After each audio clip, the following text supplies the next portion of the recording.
overhead. We did manage to clear out a lot of that was at the surface. That's what caused the air quality alert that we saw for Sunday. So a lot of this is lifted aloft, and as this zooms out, you can see the little areas, especially up in Canada, where we're looking at the most of the wildfires. You can see the wind arrows and how it is dragging it down toward us. I'm going to get rid of the wind arrows for you so that you can see those wildfires a little bit better up there. So even though you can see a couple of areas here where we're looking at some wildfire activity in the upper Midwest, that's not the concern, because those wildfires are much smaller and only are covering a couple of acres compared to these, which are covering several hundred to several thousand acres of foliage.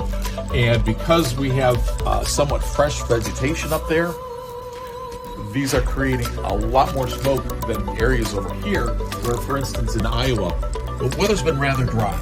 So when we see the fires coming out of drier locations there, they don't create quite as much smoke.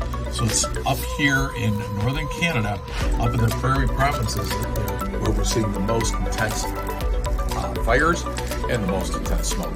Frequency is going to depend a lot on, of course, the wildfires and how bad they're burning.